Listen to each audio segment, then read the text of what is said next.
हाँ जी, नमस्कार। एक बार फिर से आपका बहुत बहुत स्वागत है वाइस पाठशाला में। अगर आप क्लास 10 के स्टूडेंट हैं और सोशल साइंस को बेहतर तरीके से पढ़ना चाहते हैं तो ये चैनल आपके लिए है। अगर आपने इस चैनल को सब्सक्राइब नहीं किया है तो आज इस चैनल को सब्सक्राइब कर लीजिए, क्योंकि यहाँ पर हम आपको आपके बोर्ड एग्जाम के लिए प्रिपेयर करने वाले हैं। अगर आपको इस लेक्चर का पीडीएफ चाहिए तो टेलीग्राम का लिंक दे रखा है डिस्क्रिप्शन में, आप वहां से जाकर लेक्चर का पीडीएफ डाउनलोड कर सकते हैं। अभी तक जितने भी हमने चैप्टर्स किए हैं सभी की आपको पीडीएफ वहां पर मिल जाएगी।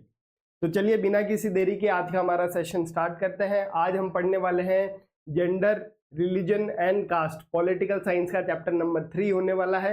इससे पहले हमने 2 लेक्चर ऑलरेडी कर लिए हैं। फर्स्ट लेक्चर में हमने पढ़ा gender and politics, second lecture में हमने पढ़ा रिलीजन एंड पॉलिटिक्स।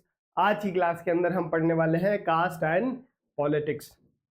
जब हमने जब हमने जेंडर और रिलीजन की बात की थी, जब जेंडर और पॉलिटिक्स की बात की थी तो हमने ये देखा, जब ये जेंडर डिवीजन जो सोसाइटी में है इसको अगर आप पॉलिटिक्स के अंदर एक्सप्रेस करते हैं तो इसका एक पॉजिटिव आउटकम देखने को मिलता है। पॉजिटिव आउटकम क्यों देखने को मिलता है? क्योंकि सोसाइटी में जेंडर डिवीजन है, उसकी वजह से वुमेन को यहाँ पर डिस्क्रिमिनेशन फेस करना पड़ता है। लेकिन इस डिस्क्रिमिनेशन की बात जब आप पॉलिटिक्स में करते हो तब क्या होता है, ये जो डिस्क्रिमिनेशन है इसके अंदर कमी आती है या सुधार आता है इसके अंदर। तो ये एक तरह से पॉजिटिव आउटकम जो है हमको देता है। जब आप रिलीजन की बात पॉलिटिक्स में करते हो तो इसका आपको नेगेटिव आउटकम देखने को मिलता है। क्यों देखने को मिलता है? जब आप रिलीजन को पॉलिटिक्स में डाल देते हैं तो कम्युनिज्म जो है वो क्रिएट होता है। कम्युनिज्म जो है किसी भी सोसाइटी के लिए अच्छी बात नहीं है। आज हम जो है वो कास्ट एंड पॉलिटिक्स पढ़ने वाले हैं। कास्ट की जब आप बात पॉलिटिक्स में करते हो तो इसको आपको दोनों आउटकम देखने को मिल सकते हैं, पॉजिटिव भी देखने को मिल सकते हैं और नेगेटिव भी देखने को मिल सकते हैं। तो ये एक एक नंबर के क्वेश्चन बन सकते हैं कि जब आप जेंडर की बात पॉलिटिक्स में करते हो तो कैसा आउटकम आता है? पॉजिटिव आउटकम आता है। जब आप रिलीजन की बात पॉलिटिक्स में करते हो तो कैसा आउटकम आता है? नेगेटिव आउटकम आता है। जब आप कास्ट की बात पॉलिटिक्स में करते हो तो कैसा आउटकम आता है? दोनों आउटकम आते हैं, पॉजिटिव भी आ सकता है और नेगेटिव भी आ सकता है। When gender division is expressed in politics, it has positive effect. जब आप जेंडर डिवीजन की बात पॉलिटिक्स में करते हो तो इसका एक पॉजिटिव आउटकम देखने को मिलता है।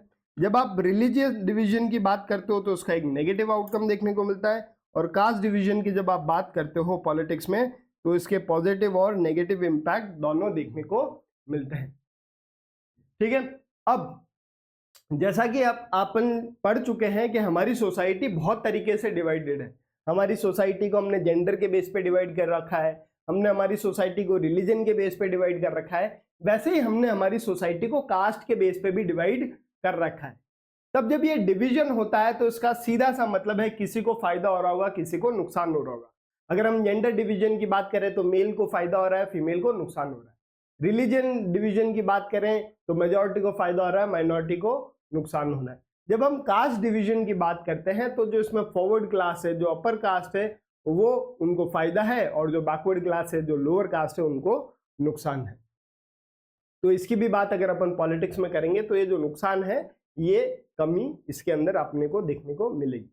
तो शुरू करते हैं, कास्ट क्या होता है? कास्ट क्या होता है? कास्ट आपकी जो है एक रैंक होती है जो लोगों को पैदा होते ही दे दी जाती है। आप किस परिवार में पैदा हुए हैं उस परिवार के अकॉर्डिंग आपको सोसाइटी के अंदर एक रैंक दे दी जाती है कि आप अपर के हैं, लोअर के हैं या मिडिल के हैं। What is caste? It is a rank of people based on birth. Caste क्या है? लोगों की एक रैंक है जो कि उनके जन्म के ऊपर आधारित है। अब इस कास्ट की वजह से हमने क्या किया, हमारी सोसाइटी को डिवाइड कर दिया। और जब हमने सोसाइटी को कास्ट के बेस पे डिवाइड किया तो हमने उसको बोला कास्ट डिवीजन, ठीक है, या कास्ट सिस्टम। तो अब सवाल ये आता है कास्ट सिस्टम क्या है? तो कास्ट सिस्टम क्या है? एक सोशल स्ट्रैटिफिकेशन है, मतलब सोसाइटी का स्ट्रैटिफिकेशन। मतलब आपने सोसाइटी के अंदर लेयर्स बना दी। सोसाइटी के अंदर आपने क्या बना दी? लेयर्स बना दी। इसमें कोई ऊपर है, कोई नीचे है। अब इस कास्ट सिस्टम या कास्ट डिवीजन की वजह से क्या हुआ ना, सोसाइटी में हमने इनइक्वालिटीज को क्रिएट कर दिया। किसी कास्ट को हमने सोसाइटी से बाहर रख दिया, किसी कास्ट को के साथ हमने डिस्क्रिमिनेशन किया, किसी कास्ट के साथ में हमने अनटचेबिलिटी फॉलो करी। ठीक है, तो what is caste system? Caste system क्या होता है? एक सोशल स्ट्रैटिफिकेशन है, मतलब सोसाइटी का स्ट्रैटिफिकेशन है। That determine social relationship, marriage and occupation. आपकी सोसाइटी में क्या दर्जा रहेगा वो डिसाइड करता है आपका caste system. This system creates caste inequalities in society. ये जो कास्ट सिस्टम है ये सोसाइटी के अंदर कास्ट इनइक्वालिटीज क्रिएट करता है। किसी कास्ट के पास में ज्यादा अपॉर्चुनिटी है, किसी कास्ट के पास में कम अपॉर्चुनिटी है। In this system where outcast group face exclusion, discrimination and are subject of practice of untouchability.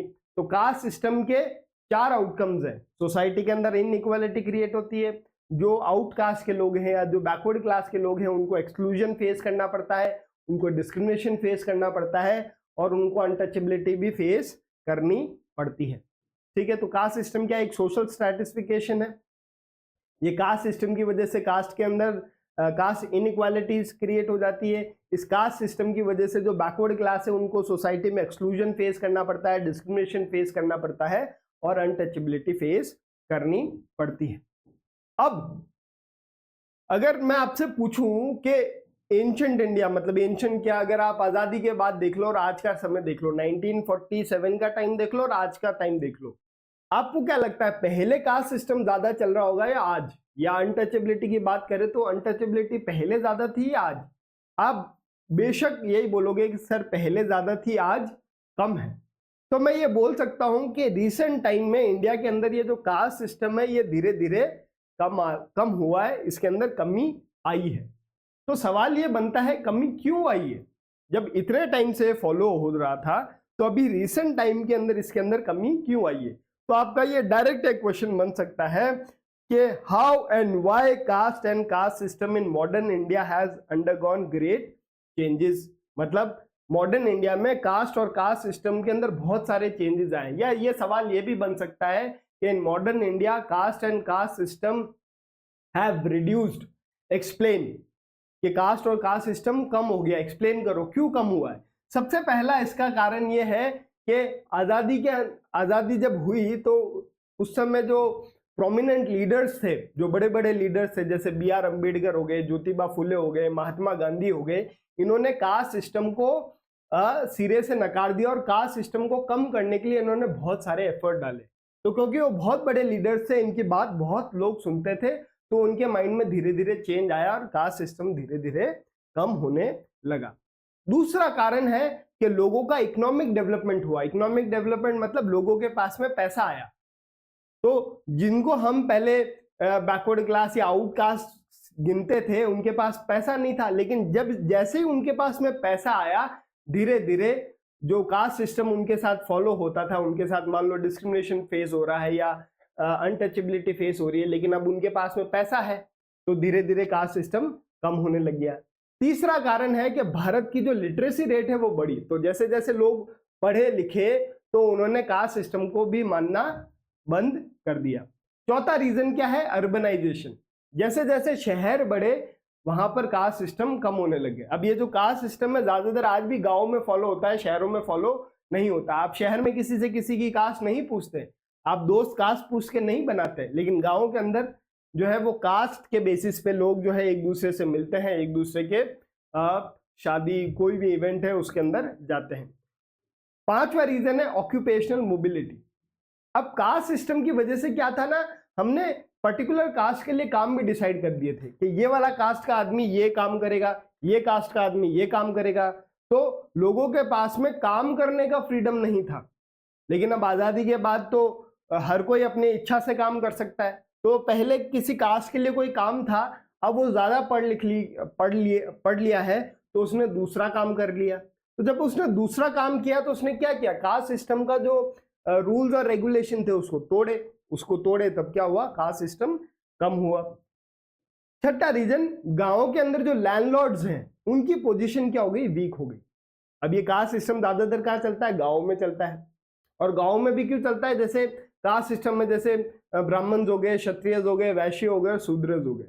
तो जब इनमें क्षत्रिय जो थे, जो लैंडलॉर्ड्स थे, उनकी पोजीशन वीक आई तो इन लोगों ने पूरे सोसाइटी का स्ट्रक्चर कंट्रोल कर रखा था। जब इनकी पोजीशन ही वीक हो गई तो उन्होंने जो सोसाइटी में स्ट्रक्चर बना रखा था वो भी क्या हो गया, वीक हो गया। और लास्ट क्या है, सबसे इंपॉर्टेंट, हमारे कॉन्स्टिट्यूशन ने कास्ट के बेस पे डिस्क्रिमिनेशन को क्या कर दिया, प्रोहिबिट कर दिया, या कॉन्स्टिट्यूशन ने अनटचेबिलिटी को क्या कर दिया, प्रोहिबिट कर दिया। तो एक बार आप वापस देखो, how and why caste and caste system in modern India has undergone great changes. आपका 5 नंबर का डायरेक्ट क्वेश्चन बन सकता है कि इंडिया के अंदर कास्ट और कास्ट सिस्टम मॉडर्न इंडिया में कम क्यों है। तो इसका पहला पॉइंट क्या है, leaders like Jyotiba Phule, Mahatma Gandhi, B.R. Ambedkar, Periyar Ramaswamy Naicker have worked to reduce caste equalities in society. बड़े बड़े लीडर्स ने कास्ट सिस्टम को कम करने के लिए बहुत सारे एफर्ट्स डाले, जिसकी वजह से कास्ट सिस्टम के अंदर कमी आई। दूसरा क्या है, इकोनॉमिक डेवलपमेंट। इकोनॉमिक डेवलपमेंट हो गया तो जब पैसा आया तो लोगों ने जिनसे पहले वो बात नहीं करना पसंद करते थे, जिनसे वो पहले दोस्ती करना पसंद नहीं करते थे, अब जब उसके पास पैसा आ गया तो धीरे धीरे उन्होंने उससे बात भी करना स्टार्ट कर दिया, दोस्ती भी कर ली। तो कास्ट सिस्टम के अंदर कमी आई। तीसरा, growth in literacy and education. India के लोग पढ़े लिखे और उनको लगा ये कास्ट सिस्टम जो है वो किसी काम का नहीं है, तो धीरे धीरे लोगों ने ही कास्ट सिस्टम को क्या कर दिया, नकार दिया। फोर्थ पॉइंट मैंने क्या बताया, अर्बनाइजेशन। अर्बनाइजेशन, जैसे जैसे शहर बढ़े वैसे वैसे कास्ट सिस्टम क्या हुआ, कम हुआ, क्योंकि शहर के अंदर आप दोस्त, इवेंट, कास्ट को देखकर नहीं जाते हैं या नहीं बनाते हैं। ठीक है, आप जैसे रेस्टोरेंट में जाते तब आप ये नहीं पूछते कि किस कास्ट के जो है वो शेफ है। ठीक है, कोई वेटर है तो उसका आप कास्ट नहीं पूछते। तो जैसे जैसे अर्बनाइजेशन बढ़ा, कास्ट सिस्टम में क्या होने लगी, कमी होने लगी। ऑक्यूपेशनल मोबिलिटी, अब आदमी अपना ऑक्यूपेशन चेंज कर सकता है, पहले चेंज नहीं कर सकता था। तो जब ऑक्यूपेशन चेंज कर सकता है तो कास्ट सिस्टम के अंदर क्या आई, कहीं ना कहीं कमी आई। Weakening of position of landlords that led reduction in caste hierarchy. Landlord जो थे वो चाहते थे कि ये जो कास्ट सिस्टम का स्ट्रक्चर है ये सोसाइटी में बना रहे, लेकिन जब लैंडलॉर्ड्स की पोजीशन ही वीक हो गई आफ्टर इंडिपेंडेंस, तो ये कास्ट सिस्टम का जो स्ट्रक्चर उन्होंने बना रखा था उसके अंदर भी क्या आ गई, कमी। और लास्ट क्या है, constitution prohibits cast based discrimination. हमारा कॉन्स्टिट्यूशन जो है वो कास्ट के बेस पे डिस्क्रिमिनेशन को क्या करता है, प्रोहिबिट करता है। तो टोटल मैंने 7 पॉइंट्स बताए हैं कि इंडिया के अंदर कास्ट सिस्टम के अंदर कमी क्यों आई है।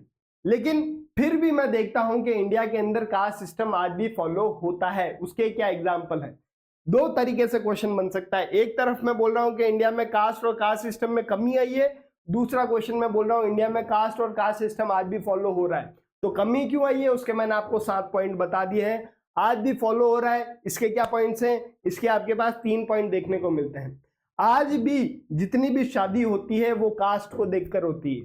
इंटरकास्ट मैरिजेज आज भी इंडिया में ज्यादा प्रिवलेंट नहीं है। तो कहीं ना कहीं मैं बोल सकता हूं कि आज भी कास्ट सिस्टम इंडिया के अंदर है, पूरी तरीके से खत्म नहीं हुआ है। हाँ, कम जरूर हुआ है लेकिन खत्म नहीं हुआ है। तो कास्ट और कास्ट सिस्टम इंडिया में आज भी प्रिवलेंट है। इसके क्या एग्जाम्पल है, पहला एग्जाम्पल है कि जो आज भी शादी होती है वो कास्ट को देखकर होती है। इंटरकास्ट मैरिजेज इंडिया में अलाउ ज्यादातर पेरेंट प्रेफर नहीं करते।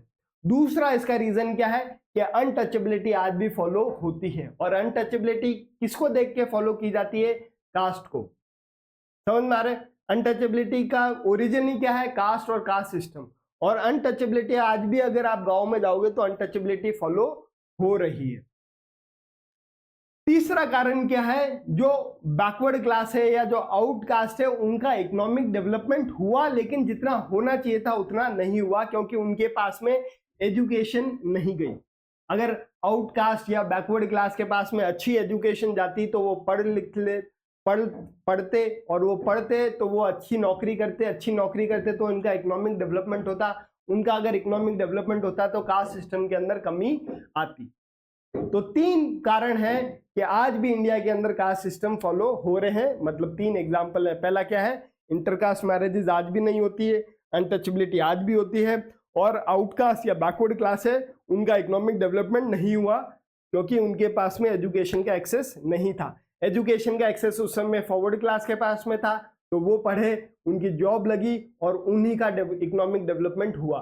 बैकवर्ड क्लास के पास एजुकेशन का एक्सेस नहीं था तो वो पढ़ नहीं पाए। जब वो पढ़ नहीं पाए तो उनकी जॉब नहीं लगी तो इकोनॉमिक डेवलपमेंट नहीं हुआ। अगर बैकवर्ड क्लास का इकोनॉमिक डेवलपमेंट हो जाता तो कास्ट सिस्टम के अंदर भी कहीं ना कहीं कमी देखने को मिलती। मैंने इसके अंदर आपको बताया था कास्ट सिस्टम के अंदर कमी क्यों है। दूसरा पॉइंट क्या था, इकोनॉमिक डेवलपमेंट। जैसे जैसे आदमी के पास पैसा आता है वो कास्ट और कास्ट सिस्टम को मानना बंद कर देता है। लेकिन हम देख रहे हैं कि क्योंकि बैकवर्ड क्लास के पास में एजुकेशन का एक्सेस नहीं था तो इसलिए उनका इकोनॉमिक डेवलपमेंट नहीं हुआ, तो कास्ट सिस्टम जो है आज भी प्रेवलेंट है। Still caste and caste system in India is followed, ठीक है, इज फॉलोड इन इंडिया। क्या एग्जांपल है इसके? Caste based marriages still present, untouchability still present, economic condition of outcast didn't improve as it didn't had access to education. देखो education में increase हुआ तो economic condition के अंदर इंक्रीज हुआ।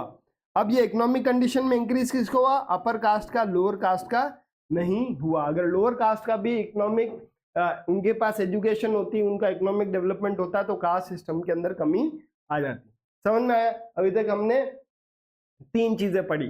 कास्ट क्या होता है, कास्ट सिस्टम क्या होता है, इंडिया में कास्ट सिस्टम में कमी आई, और चौथा हमने कि इंडिया में कास्ट सिस्टम आज भी प्रिवलेंट है। अच्छा, अब जो लोग कास्ट को बहुत मानते हैं और उनको लगता है कि कास्ट ही सब कुछ है, तो उसकी थिंकिंग कैसी है? जैसे हमने रिलीजियस डिवीजन में जब हमने पढ़ा था तो हमने उसमें एक टर्म पढ़ा था कम्युनल।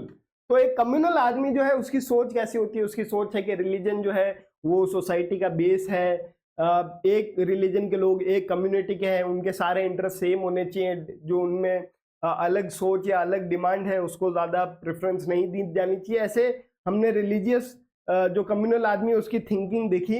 तो इंडिया में जो आदमी कास्टिस्ट है उसकी थिंकिंग क्या होती है? 2 है। In caste is the sole basis of society. Society का मेन मूलभूत ढांचा ही क्या है? कास्ट। तो सोसाइटी में जो भी चीज होनी चाहिए वो किसके अकॉर्डिंग होनी चाहिए? कास्ट के according. All people from same caste have same interest. एक कास्ट के लोगों के इंटरेस्ट क्या होने चाहिए? सेम, जबकि ऐसा पॉसिबल है ही नहीं। एक कास्ट के अंदर कुछ लोग हो सकते हैं उनका डिमांड, इंटरेस्ट, आइडियाज अलग हो, कुछ के अलग हो। यहाँ क्या बात हो रही है कि सबके आइडियाज, इंटरेस्ट क्या होने चाहिए? सेम होने चाहिए, जो कि पॉसिबल नहीं है।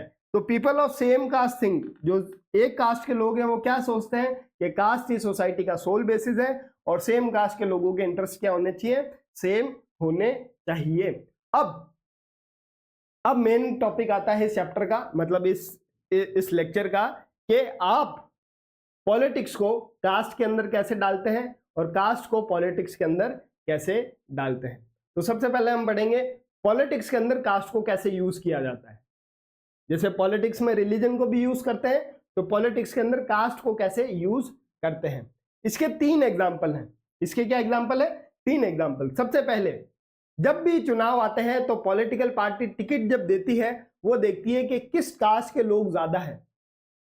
मान लो पर्टिकुलर कॉन्स्टिट्यूएंसी में किसी पार्टी को टिकट देना है, तो वो पार्टी क्या देखती है कि इस कॉन्स्टिट्यूएंसी में कौन सी कास्ट के लोग ज्यादा है, तो वो उसी कास्ट के आदमी को क्या दे देगी? टिकट दे देगी। तो आपने क्या किया? पॉलिटिक्स के अंदर किसको घुसेड़ दिया? कास्ट को घुसेड़ दिया, क्योंकि आपने टिकट किस बेसिस पे दिया? कास्ट के बेस पे दिया।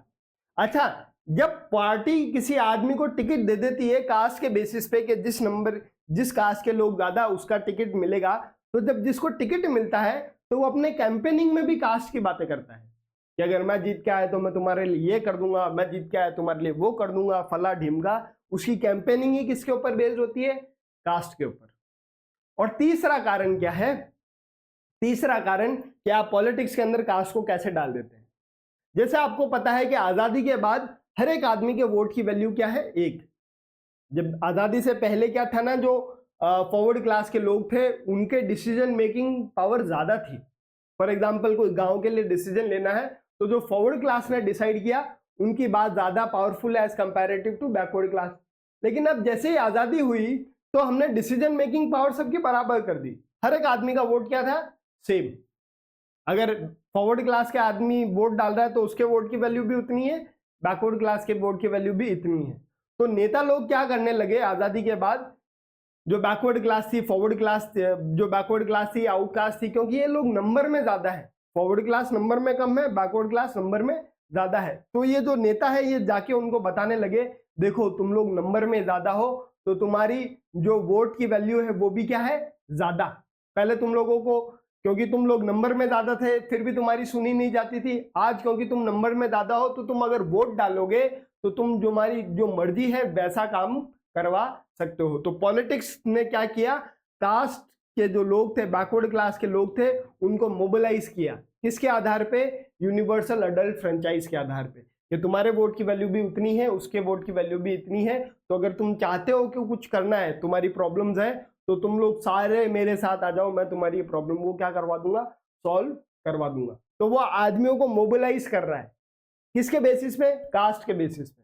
ठीक है, तो ये 3 तरीके हैं कि आप पॉलिटिक्स में कास्ट को कैसे डालते हैं। How caste is use in politics, ये देखो डायरेक्ट क्वेश्चन बन सकता है कि कास्ट पॉलिटिक्स में कैसे यूज होती है। पहला क्या देखो, party choose candidate based on caste composition, party जो है वो कैंडिडेट को कास्ट कंपोजिशन के ऊपर चूज करती है। Political parties try to give representation to different caste according to caste composition, political party जो टिकट देती है वो कास्ट को देखकर देती है, और कितने लोगों को टिकट मिलना चाहिए वो भी कास्ट के अकॉर्डिंग देती है। Political parties candidate make appeal and favour some caste during campaign to gain support, political parties और जो नेता लोग होते हैं वो जब अपनी कैंपेनिंग करते हैं तो पर्टिकुलर कास्ट की बात करते हैं जो उस एरिया में ज्यादा है, ताकि वो ज्यादा से ज्यादा उस कास्ट के वोट ले सके। Political parties and candidate mobilize people by developing a consciousness among people of caste that were previously treated as inferior and low based on universal adult franchise, one person one vote. Political parties और जो candidate होते हैं वो लोगों को mobilise करते हैं, किसके बेसिस पे, यूनिवर्सल अडल्ट फ्रेंचाइज के बेसिस पे। उनको मोबिलाइज क्यों कर रहे हैं, उनको मोबिलाइज ये बता के कर रहे हैं कि पहले तुम लोग इंफीरियर थे, पहले तुम लोगों को लो ट्रीट किया जाता था, जबकि आज तुम इंफीरियर नहीं हो, आज तुम लो नहीं हो, आज तुम बराबर हो। तो अगर तुम बराबर हो तो तुम्हारे वोट की वैल्यू और फॉरवर्ड क्लास के वोट की वैल्यू सेम है, तो तुम लोग मेरा साथ दो। तो उन्होंने क्या किया, कास्ट को टारगेट किया। हालांकि ये चीज बढ़िया है कि जिन लोगों के पास में पहले डिसीजन मेकिंग पावर नहीं थी, अब वो धीरे धीरे अपनी पावर समझ रहे हैं, लेकिन वो पावर समझाने का जो मोटिव है वो गलत है, क्योंकि नेता को चाहिए उनसे वोट। चीज वो अच्छी बता रहे हैं कि तुम्हारे वोट की वैल्यू और फॉरवर्ड क्लास के वोट की वैल्यू सेम है, लेकिन वो उनको क्यों बता रहे हैं, ताकि उनको वोट मिल सके। समझ में आ रहा है? तो ये 3 एग्जाम्पल है कि कास्ट को हम पॉलिटिक्स में कैसे यूज करते हैं। तो सवाल ये बनता है कि इंडिया में चुनाव सिर्फ कास्ट के बेस पे ही होते हैं क्या? आपको क्या लगता है, इंडिया में चुनाव सिर्फ कास्ट के बेस पे होता है क्या? क्योंकि एक तरफ मैं बोल रहा हूं कि पॉलिटिकल पार्टी कास्ट को देख के टिकट बांट रही है, नेता कास्ट को देख के कैंपेनिंग कर रहा है, नेता और पॉलिटिकल पार्टी लोगों को मोबिलाइज कर रहे हैं उनके कास्ट के बेस पे कि तुम्हारी और उनके वोट की वैल्यू सेम है। तो इंडिया में चुनाव सिर्फ कास्ट के बेस पे ही होता है क्या? तो सवाल ये बनता है, are election in India all about caste? तो आंसर है नो। आंसर क्या है? नो, इंडिया में चुनाव सिर्फ कास्ट के बेस पे ही नहीं है। हाँ, कास्ट के बेस पे होता है, लेकिन 100% कास्ट के बेस पे नहीं होता है। तो इसके क्या एग्जांपल है कि इंडिया में चुनाव कास्ट के बेस पे नहीं होते हैं। Election in India is not only about cast, India के अंदर इलेक्शन जो है वो कास्ट के बेस पे नहीं है। इसके क्या एग्जांपल है? सबसे पहला एग्जांपल देखो, no parliamentary constituency has majority of single caste, कोई भी ऐसी पार्लियामेंट्री कॉन्स्टिट्यूएंसी नहीं है जहां पर एक कास्ट मेजॉरिटी में है। इसका मतलब अगर नेता एक कास्ट की बात करेगा तो वो चुनाव कभी जीत ही नहीं पाएगा। क्यों? क्योंकि कोई कास्ट मेजॉरिटी में नहीं है, तो वो कुछ और भी बात करता होगा।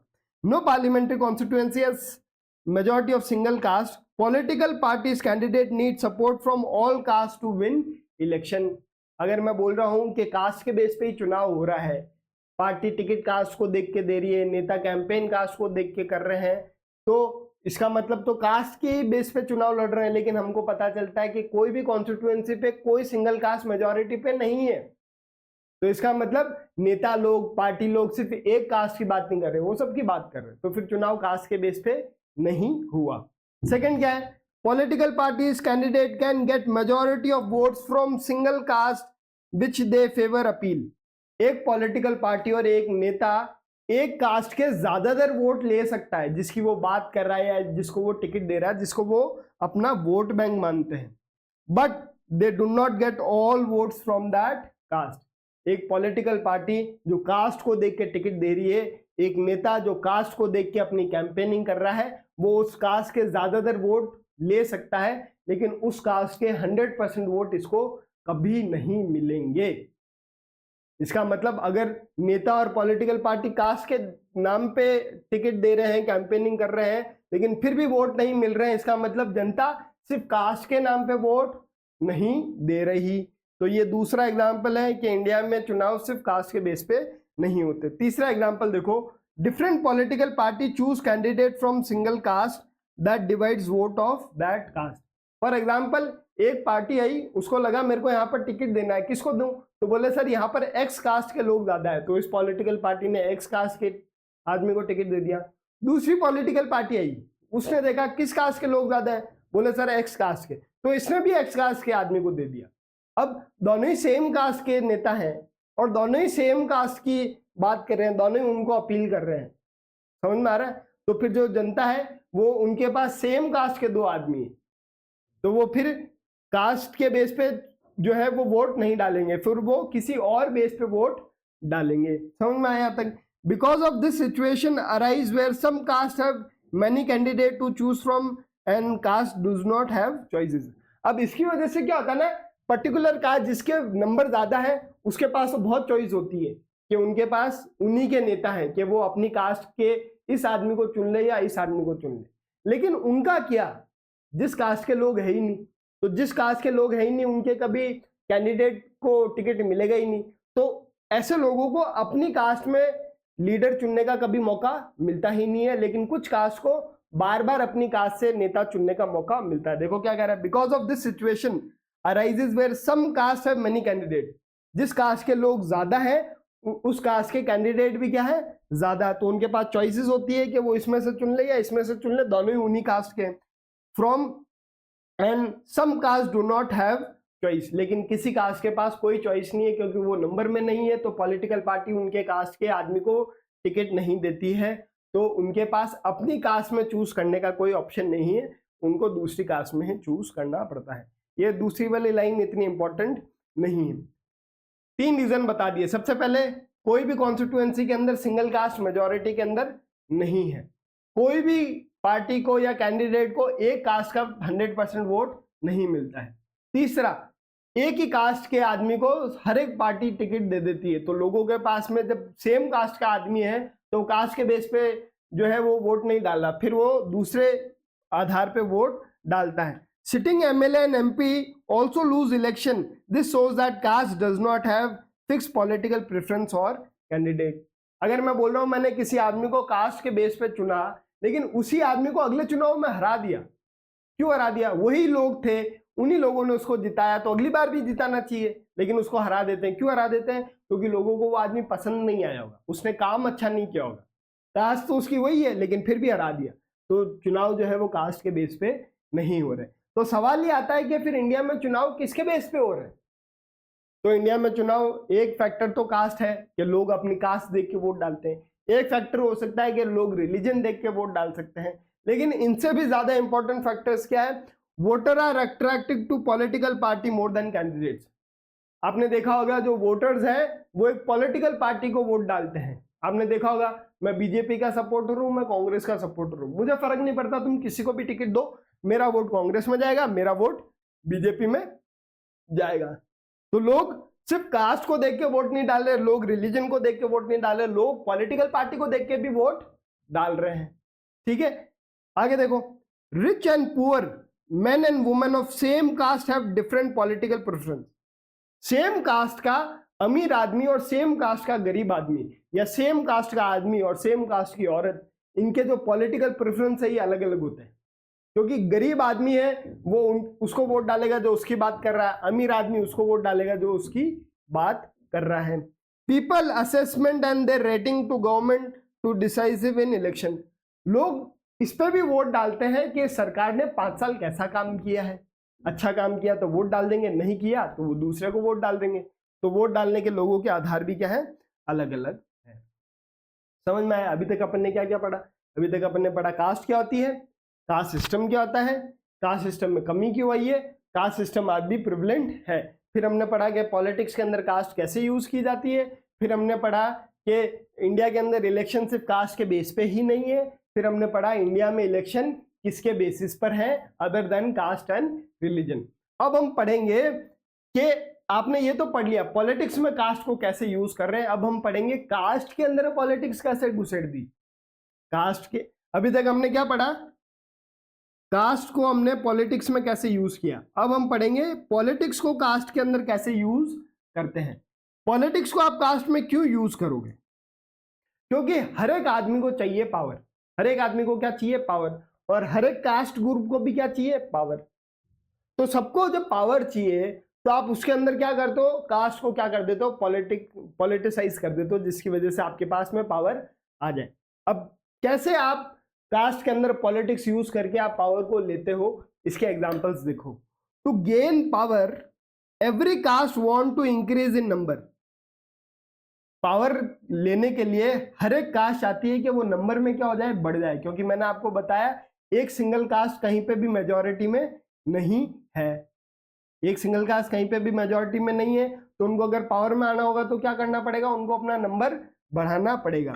सो दे इनकॉर्पोरेट नेबरिंग कास्ट सब class into them which earlier was excluded. तो अपना नंबर बढ़ाने के लिए क्या करते हैं, सब क्लास जो उनके जैसी ही कास्ट होती है लेकिन अलग अलग होते हैं, तो उनको वो आपस में मिला लेते हैं कि तू और मैं भाई भाई, अपना नंबर बढ़ जाएगा और अपन जो है वो पॉलिटिक्स के अंदर आ जाएंगे, पावर में आ जाएंगे। ये पहला तरीका है कि कास्ट के अंदर पॉलिटिक्स को कैसे डाल रहे हैं। क्यों डाल रहे हैं कास्ट के अंदर पॉलिटिक्स, क्यों डालना है, क्योंकि हर एक कास्ट को पावर में आना है। No caste can single handedly form government alone. कोई सिंगल कास्ट अकेले दम पे पावर में नहीं आ सकती। So they coalition with caste group. तो वो क्या करते हैं, अलग अलग कास्ट ग्रुप के साथ कोएलिशन बना लेते हैं ताकि नंबर बढ़ जाए और पावर में आ जाए। एक तो क्या है, एक कास्ट है, उस कास्ट के अंदर अलग अलग ग्रुप बने हुए हैं, ठीक है, तो उन ग्रुप के लोग एक साथ आ जाते हैं, तो जो सब क्लास है उनको जोड़ दिया। दूसरा क्या है, एक कास्ट और दूसरी कास्ट दोनों को मिला देते, तो दो कास्ट कोएलिशन हो गया, ताकि ये दो कास्ट मिलकर एक जगह वोट डालेगी और पावर में आ जाएगी। तीसरा क्या है, new caste group such as forward class and backward class have came up in politics arena now. अब हमने क्या किया ना, क्योंकि अभी भी कम पड़ रहा है, पहले तो हमने एक कास्ट के जो ब्रांचेस थे उनको मिलाया, तो अभी तक मेजॉरिटी में नहीं आ पाए, पावर में नहीं आए। हमने फिर दो कास्ट को मिला दिया, अभी भी मेजॉरिटी में नहीं आए, तो अब हमने क्या किया, क्लास बना दी, फॉरवर्ड क्लास और बैकवर्ड क्लास। तो इसके अंदर आधी आबादी इधर आ गई, आधी आबादी इधर आ गई, तो अब आप जो है वो पावर में आसानी से आ सकते हो। तो आपने कास्ट के अंदर पॉलिटिक्स कैसे घुसेड़ा, सबसे पहले आपने सब कास्ट को मिला लिया। दूसरा आपने क्या किया, अलग अलग क्लास के साथ में कोएलिशन बना दिया। तीसरा आपने क्या किया, नया टर्म निकाल दिया, फॉरवर्ड क्लास और बैकवर्ड क्लास, ताकि आप ज्यादा से ज्यादा लोगों से जुड़ सको। अब लास्ट, ये जब हम पॉलिटिक्स को कास्ट में यूज करते हैं और कास्ट को पॉलिटिक्स में यूज करते हैं, तो इसके कुछ पॉजिटिव पॉइंट्स भी हैं, कुछ नेगेटिव पॉइंट्स भी है। जैसे मैंने आपको फर्स्ट पेज पे बताया था, फर्स्ट पेज पे मैंने आपको बताया था, क्या बताया था मैंने आपको, when caste division is expressed in politics it has both positive as well as negative effect। जब आप कास्ट डिवीजन को पॉलिटिक्स में एक्सप्रेस करते हो तो इसके दोनों इफेक्ट हैं, पॉजिटिव भी है और नेगेटिव इफेक्ट भी है। तो पॉजिटिव इफेक्ट क्या है, नेगेटिव इफेक्ट क्या है, तो सबसे पहले हम पॉजिटिव इफेक्ट देख लेते हैं। Positive of caste based politics, positive क्या है, Dalits and OBCs have gain access to decision making. Dalit और ओबीसी को डिसीजन मेकिंग के अंदर जो है वो एक्सेस मिला, जो कि इनके पास में पहले नहीं था। आगे क्या है, political parties and political organisation have work to reduce caste based discrimination.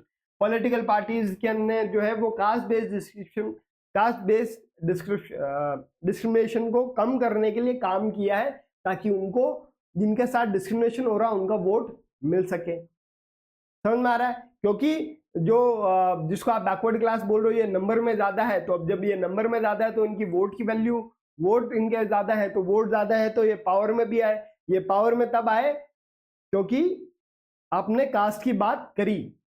पहले जब कास्ट की बात, जैसे मैंने आपको बता दिया, आजादी से पहले इनके पास में इतनी वैल्यू नहीं थी, इनको लो इंफीरियर गिना जाता था, लेकिन आजादी के बाद इनके वोट की वैल्यू सेम है, तो अब ये नंबर में ज्यादा है तो ये पावर में भी आए। तो पहले इनके पास में डिसीजन मेकिंग की पावर नहीं थी, लेकिन अब इनके पास में डिसीजन मेकिंग की पावर है।